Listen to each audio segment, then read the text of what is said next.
గత కొంతకాలంగా అగ్రరాజ్యం అమెరికా అండ చూసుకొని దాయాది పాకిస్తాన్ ఓ రేంజ్ లో వయ్యారాలు పోయింది. భారత్ అమెరికా మధ్య చిన్నపాటి అనిస్థితి నెలకొన్న ప్రతిసారి అమెరికా ఇక తమవాడే అన్నట్లుగా పాక్ పాలకులు సంబరపడిపోయారు. ఆ దేశ ఆర్మీ చీఫ్ మునీర్ నుంచి ప్రధాని షెహబాజ్ షరీఫ్ వరకు అమెరికా నుంచి అందిన 1-2 పిలుపులకే ఎగిరిపడ్డారు. భారత్ ను కాదని అమెరికా తమతోనే శాశ్వత బంధం కోరుకుంటుందంటూ ప్రపంచం ముందు బిల్డప్లిచ్చారు. కానీ పాక్ పిల్లి మొగ్గలకు అమెరికా తాజాగా గట్టి షాక్ ఇచ్చింది. తాము ఎప్పటికీ భారత్ వైపేనని, భారత్ అఖండతను తాము గౌరవిస్తామని ఒకే ఒక్క ట్వీట్ తో స్పష్టం చేసింది.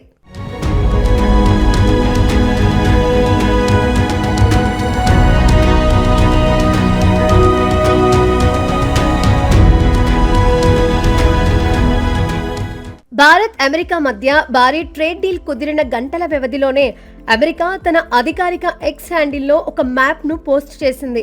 ఈ మ్యాప్ చూసిన పాకిస్తాన్ కు నోట మాట రాకుండా పోయింది. సాధారణంగా అంతర్జాతీయ సంస్థలు జమ్మూ కాశ్మీర్ విషయంలో ఏదో ఒక వివాదాస్పద గుర్తును వాడుతూ ఉంటాయి. కానీ అమెరికా మాత్రం ఎక్కడా రాజీ పడకుండా జమ్మూ కాశ్మీర్, లడఖ్, పాక్ ఆక్రమిత కాశ్మీర్ ను కూడా సంపూర్ణంగా భారత్ లో అంతర్భాగమేనని చూపిస్తూ భారత మ్యాప్ ను పోస్ట్ చేసింది. కాశ్మీర్ విషయంలో పాకిస్తాన్ దశాబ్దాలుగా చేస్తున్న వాదనను అమెరికా ఒక్క పోస్టుతో చెత్తబుట్టలో పడేసింది. అమెరికా ఇచ్చిన ఈ సంకేతం కేవలం మ్యాప్ కు మాత్రమే పరిమితం కాదు. కాశ్మీర్ పై మాకు హక్కు ఉందని ప్రపంచ వేదికలపై గొంతు చించుకునే పాకిస్తాన్ కు ఇదొక గట్టి హెచ్చరిక. భారత భౌగోళిక సరిహద్దులను అమెరికా అధికారికంగా అంగీకరిస్తోందని చెప్పడానికి ఈ మ్యాప్ నిదర్శనం. అమెరికా చెప్పిన ప్రతి విషయానికి ఊకొడుతూ తమను అమెరికా హక్కున చేర్చుకుంటుందని భ్రమపడిన పాకిస్తాన్ కు ఇప్పుడు అసలు సినిమా మొదలైంది.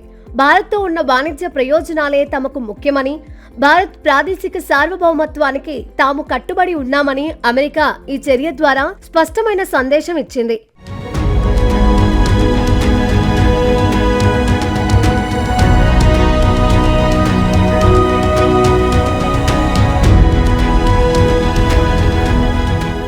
ఈ పరిణామంతో పాక్ ఆర్మీలోనూ ప్రభుత్వంలోనూ కలకలం రేగుతోంది.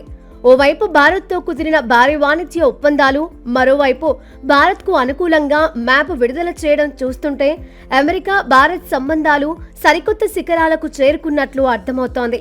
పాకిస్తాన్ ను కేవలం అవసరానికి వాడుకొని వదిలేయడం అమెరికాకు కొత్తేమీ కాదని, కానీ ఈసారి ఏకంగా పీఓకేని కూడా భారత్ లో చూపిస్తూ మ్యాప్ రిలీజ్ చేయడం పాకిస్తాన్ శవపేటికలో చివరి మేకులా మారింది. ఇకనైనా పాకిస్తాన్ తన వేషాలు మానుకోకపోతే అంతర్జాతీయ వేదికలపై మరింత ఒంటరి కావడం ఖాయంగా కనిపిస్తోంది.